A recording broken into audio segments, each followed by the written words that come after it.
Previously on Someone Stole Something. I can't believe this. I mean, it's...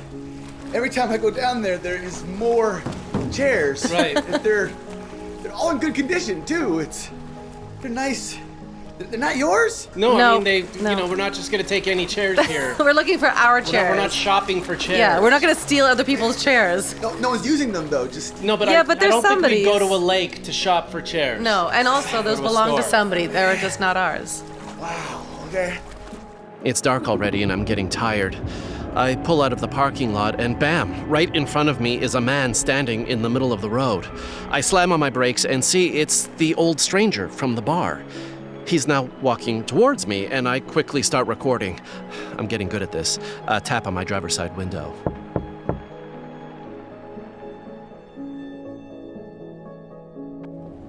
And strange things come out of the shadows. Strange things happen. When strange things come... Are you suggesting something sinister? Like, well, what? Brian and Cynthia still up there? Yes, Brian and Cynthia, yeah. Ask them about Nancy Scott. Does she live on the lake? Used to. Well, so should I get in touch with her, maybe? Well, good luck. Nancy Scott died 50 years ago. I'm physically shaken when I check my emails and find out I've been called into work in Toronto. I've been so distracted with the case that I've completely been neglecting my work. The next day in Toronto, I still have the image of that stranger burned on my brain. I can't help it. Am I supposed to believe that Goose Lake is what? Haunted? I have to do something. I call Cynthia and Brian. Hello? Ira. Oh, yes, you recognize my voice. Oh, no, I just have it on the call display. I don't know any other Iras, so I just figured it was you. Okay. How are you? I'm great. It's nice to hear your voice. Oh, yeah. Nice to hear yours, too. Is Brian there? Oh, no. Brian's up in Peterborough picking up a part for the backhoe. Oh. Now, that old hunk of metal's been broken down more times than I care to remember. Okay. I have half a mind to just turn it in for scraps. But old Bri, he's got it in his noggin. He's going to fix it. You look, God bless him. Cynthia. I was wondering if I could ask you a crazy question. Oh, yeah, shoot. You ask it, and I'll tell you how crazy it is. Okay. Do you know anything about a ghost on the lake? Oh, yeah. You mean the ghost of Nancy Scott? What, you've heard of it? Oh, yeah. Well, I sure as heck should. Nancy Scott died in my house. Wow, okay. Yeah. Now, these are just the blatherings of an old woman, so take them for what they're worth. Oh, don't say that about yourself. No. Oh, I wasn't talking about myself. I was talking about my neighbor. She's the one who told me the story. Oh, I'm so sorry. Yeah, I'm 57 years old. Really? Yeah. Oh, I mean, yes, okay. Do you want to tell me what happened? Well, we moved into the old house, not the one we're in now, the one in back of ours, in around 81, I think. And within a month or so we're living there, we started to think there was some funny business going on in the house. Things would start to go missing. Like, I had a darning egg that my mom gave me. And all of us, a darning egg. You put it in a sock and you use it to fix holes in a sock. Okay. You don't use them anymore because nowadays you just throw the sock out. But back then you knew the value of $1. So you'd put this darning egg in the sock. Wait, why are we talking about the darning egg again? Oh, because the darning egg went missing. Oh, yeah, okay. So, the darning egg went missing, and I had a bunch of lavender sachets that I would just put in all the drawers in the house. All of a sudden, they were all gone. All our clothes just started to stink. Okay, your clothes smelled like what, Well, just like a drawer, you put a they're easy as heck to make. You just get some dried lavender and you put them in a pantyhose and then you tie them up. We don't do that. Anywho, maybe you'd suggest you do it in the country because, there's lots of moisture. So they would all go missing, and I had several old petticoats just gone out of the blue. And these were things I hadn't even thought about in ages. A petticoat. So yeah. I don't know what a sachet or a petticoat or a darning, I don't know any of the things. Sorry, Did you go to school? I guess I just don't. You're 58? I'm 58 years old, but I have a lot of heirlooms from, the before times. Anyhow, you want to hear this story? Yes, or? I'm sorry. I got off track. So all of these things just started to go missing, and we had this cat. We had this dog, and I remember one time the dog just jumped on the bed and he just started shaking like all get out. And we were thinking, what is with this dog? Now, this dog was fearless. He would jump in the lake before he'd even look at you. But he stood on that bed shaking like a leaf. We'd be lying in bed at night and we'd think we'd hear, what are they called? Footsteps, on the stairs. And, well, yeah, footsteps, I guess. Yeah, and we would just be like, what's happening in here, Like, are we going crazy? And, we were sound as a pound, if you know what I mean. Anyhow, we got to talking around the neighborhood, to all these old folks who were curious about newcomers who would try and actually live in the old farmhouse. And they told us about Frank and Nancy, which was the couple that mostly built that old house. I'm going to interrupt here for a second because I just want to reinforce what Cynthia is saying about her dog. I totally get what she's saying here. Farm dogs in general, they live out in the country. They're not like your little Bichon Frise that curls up on your lap while you're watching Dancing with the Stars. These are tough as nails, intimidating, farm-protecting dogs. They're built to protect and hunt and retrieve. For that dog to get freaked out, he must have sensed something. Back to Frank and Nancy. So you want to know about Frank and Nancy then? Yeah. Okay, well, this is told to me secondhand, but I'll tell you what I know. Okay. So Frank and Nancy, they lived in the house out back that we used to live in. Okay. And they mostly built it anyhow. So Frank and Nancy were this young couple building their dream house. To them, that little patch of land was the Taj Mahal. You know what I mean? Anyway, more than anything else, what they wanted was a baby. And they tried and tried and tried. They did it forwards and backwards and upside down, right. Standing on your head if you could. You know what I mean? I do, but I don't know how that... Right. Well, I don't know how much you know, Ira, about the inner workings of a woman. I guess somewhat. Have you been with a woman, Ira? Well, yeah, Julia and I. So you know that sometimes it's just not, sometimes your pieces don't fit. Okay, I'm wondering. You know what I mean? Sometimes you're jamming it in there. You're trying to push like like one of those wind socks through a keyhole. You know what I mean? Cynthia, I think we should just. Sometimes it's just a hot dog down a hallway. Anyway, that's neither here nor there. Just take that, put that in your pocket. But what was I saying? Okay, you were telling me about Frank and Nancy, and they were young. Right, they wanted to have a baby. They tried and tried and tried and tried and tried and tried and tried, and lo and behold, one day, guess what happened? They conceived. They conceived. She got pregnant. And let me tell you, Frank thought she hung the moon. He just doted on her like crazy. He would rub her feet every night. Okay. If it was too cold, he'd put a log on the fire. If it was too hot, he'd reach into that fire, snatch that log right out with his bare hands. Okay, but this is just their everyday life. Is there any way you can just get to the... Well, it's all part of it. Okay. It's all part of it. Mm-hmm. It's all part and parcel. I'm just putting the edge pieces together for you right now. We're getting to the meat and potatoes. Of like a jigsaw puzzle. That's right. And then the metaphor of the meal. You get it. So anyhow, he would take her breakfast in bed every morning, and he brought her up toast, some orange juice. He brought her up a cup of coffee. So breakfast. Exactly. Okay. Now, she had the tray right in front of her, and she looked at that toast, and she said, something's amiss here. There is no jam for this toast. Is this going towards... Oh, I'm almost done. So she looks down and she says, I could haul her down and I could say, hey, you forgot the jam. But she says, no, I'm going to be a lady. He's been very good to me. I can get up off my backside, if you don't mind. I'm going to go down there. I'm going to get that jam myself. So she goes down there, and wouldn't you know, Frank had just finished waxing those stairs. He waxed the stairs? He waxed the stairs because he was building the stairs. Okay, but I just don't know why he would wax. Well, because he wanted a nice sheen on it. I just want to know what the ghost, if there's a ghost story here. Oh, it's coming. Okay.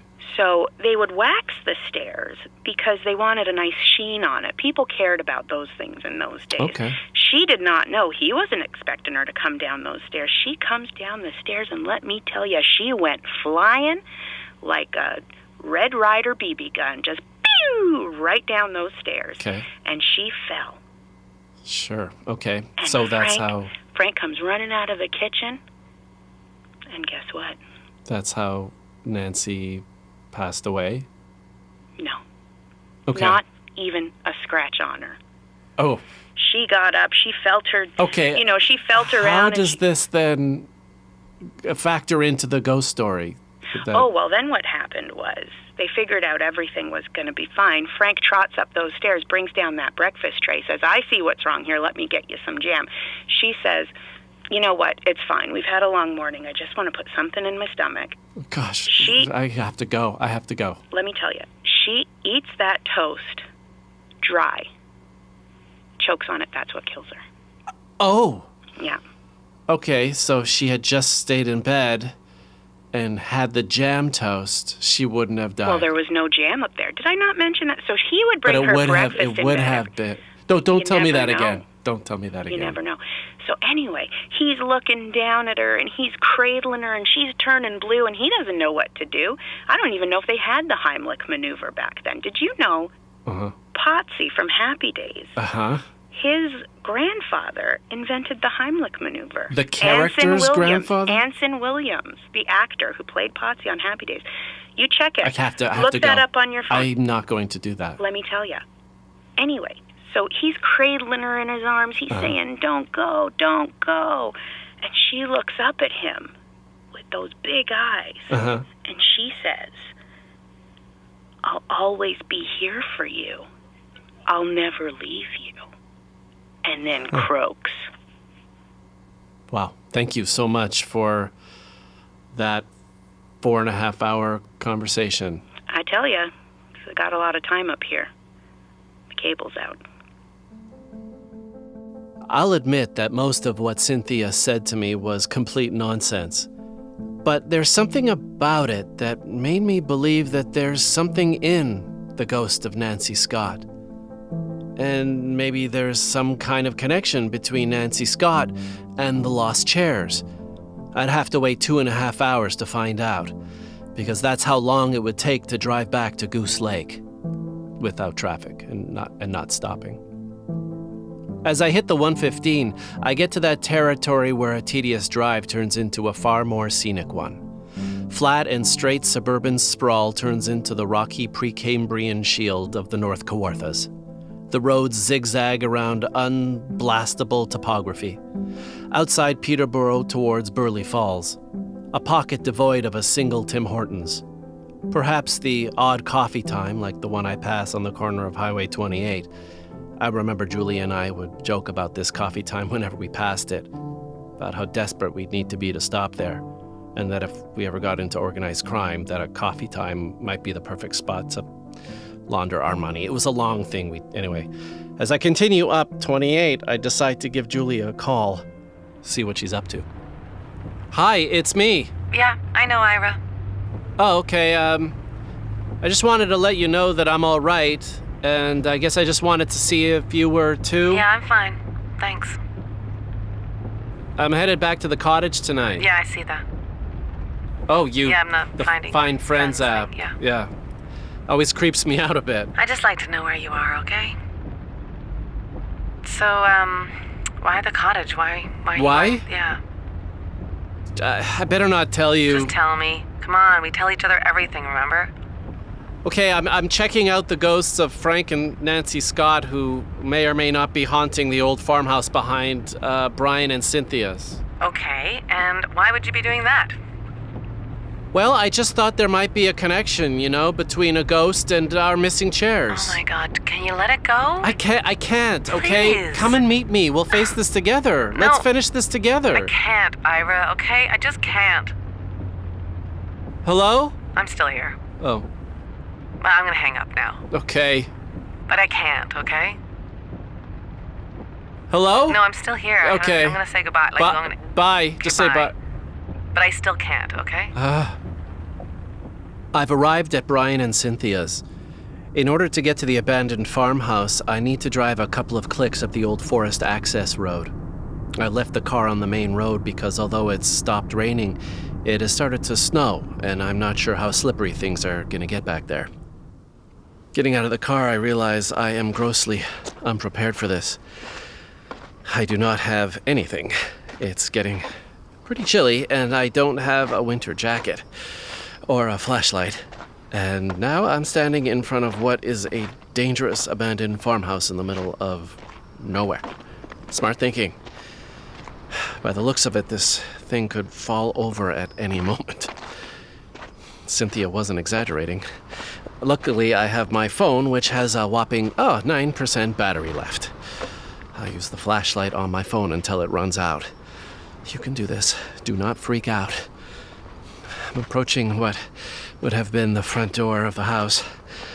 Everything seems to be slanted on a 45-degree angle. Like the set of a Batman fight, or an old sunken pirate ship at the bottom of the ocean. I assume this is because the whole thing is about to collapse. Don't want to think about that right now. Here I go. Whoa. Something just came down. A loose board. Probably nothing to worry about, just the roof. Just grabbing onto what must have been the kitchen sink here. This place is tiny. Hard to believe Brian and Cynthia actually lived here for a decade. I'm looking for the spot where apparently Nancy would have been sitting. Old Aunt Nancy. No offense. What do I do now? Call out to her? To you? This is crazy. Whoa! What was that? Something just darted past me here. I don't know if you could hear that, but I'm hoping it's just a critter or a raccoon. Wait, why would I be hoping that? Don't be those things either. Okay, calm down. What can I see? I could see out the window. There's Brian and Cynthia's place. They have a light on. That's reassuring. Oh, the light just went out. Okay, so Cynthia has gone to bed. Brian is away for the week. I am alone here. Or am I? That's the hilarious question. Oh, thank you, creepy owl. Okay. Nancy? Nancy, are you here? I guess I have something to ask you. Oh, I have 1%. Okay. I guess the voice recorder and the flashlight are draining the battery faster than I expected. Turning off the flashlight.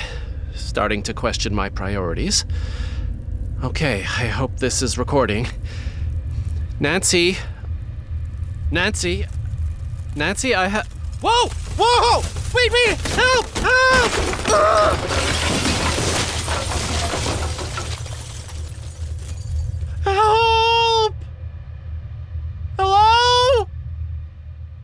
Hello? What's licking my face?